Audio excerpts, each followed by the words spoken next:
Mm. C'est sûr qu'on sait que le cancer de l'ovaire, c'est un cancer qui est sournois, qui est difficile à diagnostiquer. Donc, ça pourrait peut-être être raison de plus de le faire, mais pourquoi ce n'est pas à faire de façon routine chez tout le monde?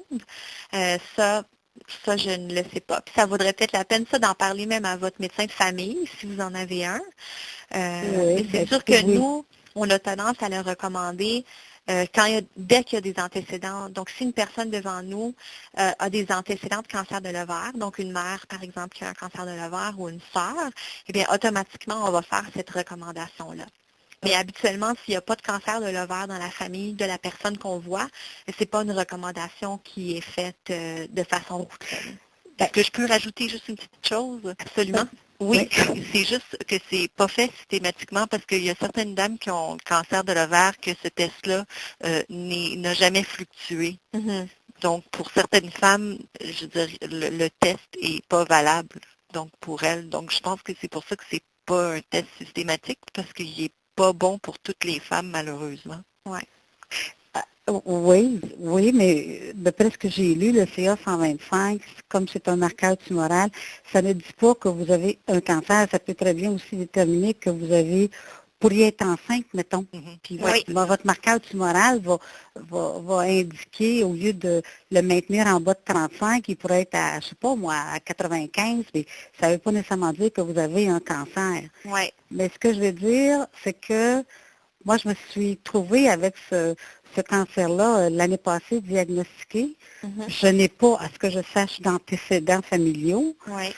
Et dans mon bilan sanguin, quand le médecin le fait l'été dernier, peut-être que si on avait coché le CA 125, j'étais déjà, si vous voulez, porteuse de ce problème-là. Et peut-être que oui, s'il avait constaté qu'il était beaucoup plus haut que 35, ça aurait sonné une sonnette d'alarme à quelque part, une clochette, dire attention, on va investiguer plus loin. Oui.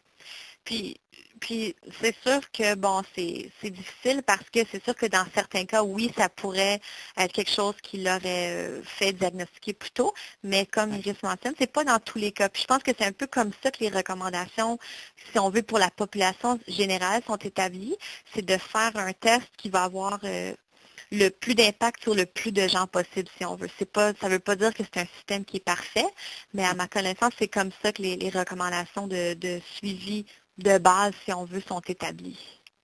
Merci, Nadine. Ça me fait plaisir. Mesdames et messieurs, encore une fois, si vous avez des questions supplémentaires, veuillez, s'il vous plaît, appuyer sur les touches étoile 1. Si vous utilisez la fonction main libre, veuillez décrocher le récepteur avant d'appuyer sur les touches. La prochaine question vient de Paul Primo. S'il vous plaît, procédez.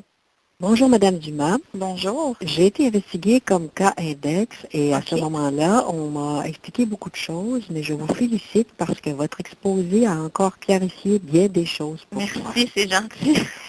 Alors, j'ai été investiguée comme cas index, souffrant du cancer de l'ovaire, et aussi parce que du côté de ma mère, sur 12 enfants, 8 ont eu le cancer. Donc, on trouvait que c'était une bonne moyenne au canton. Oui. Alors, j'ai été investiguée pour tous les syndromes, HN, PCC, BRCA1, BRCA2, et même le syndrome de Lynch, là, les MMR, là? Oui, tout cela. OK. Et ça s'est tous avéré négatif. OK. Donc, on peut penser que dans mon cas et dans le cas d'une de mes tantes aussi, qui également est décédée du cancer de l'ovaire, que ça n'est pas héréditaire, en fait. Même si on pourrait penser tout d'abord que ça pourrait l'être, mais en fait, on n'a pas de preuves. Mais je lisais récemment dans toutes sortes de relevés de presse qu'on a trouvé un autre type de mutation génétique qui s'appelle le ARID1A et qui pourrait être une cause surtout du cancer de l'ovaire de cellules claires. OK. Est-ce que vous êtes sûrement au courant de ça et est-ce que vous pouvez nous en parler? parce que j'ai une cousine, mais ce côté-là, c'est du côté de mon père, donc ça n'a rien à voir avec ma mère, et qui, elle aussi, a été diagnostiquée avec un cancer de l'ovaire de cellules claires. OK. Alors, en fait, je dois vous dire merci parce que là, vous m'informez.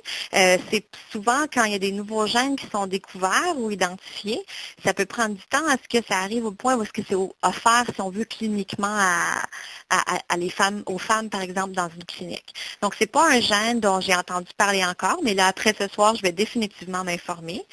Ce que je dirais, ou la caution que je donnerais, c'est que souvent, lorsque des nouveaux gènes sont identifiés comme ça, c'est important de faire la différence. Est-ce que les changements dans ce gène-là, qu'ils ont retrouvés dans les études qu'ils ont publiées, est-ce qu'ils sont retrouvés chez les personnes dans leur sang ou est-ce qu'ils sont retrouvés dans la tumeur? Parce qu'il y a plein de changements génétiques qu'on peut voir dans une tumeur. Puis ça, c'est parce que, comme j'ai mentionné dans la présentation, une tumeur, par définition, c'est des cellules qui contiennent des changements génétiques. Et puis, si, par exemple, il y a une mutation dans le gène ARID1A dans la tumeur, ça ne veut pas nécessairement dire que ça, c'est dans le sang, si on veut, de la personne. Alors, répondre à la question sans avoir cette information-là, je suis plus ou moins à l'aise. Par contre, je serais bien à l'aise à faire un peu de recherche là-dessus, voir si c'est le genre de test qui peut être offert cliniquement puis qui serait approprié. Donc, est-ce que c'est quelque chose qui, maintenant que c'est disponible, quel laboratoire qui le fait, est-ce que ça devrait vous être offert?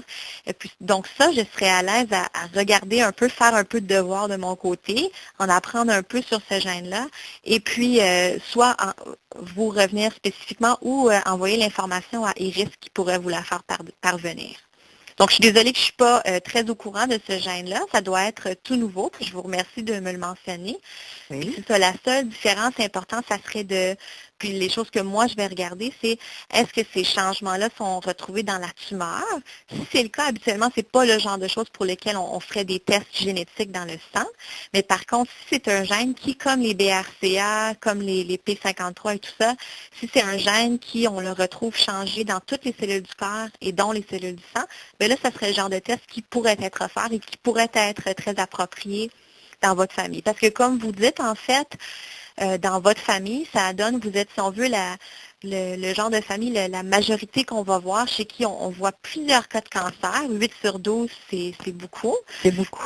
On voit plusieurs cas de cancer, mais on n'est pas capable de trouver la cause génétique. Puis ça, c'est parce que peut-être qu'éventuellement, la science va rattraper. Peut-être que c'est cette histoire-là. Peut-être que c'est un autre gène.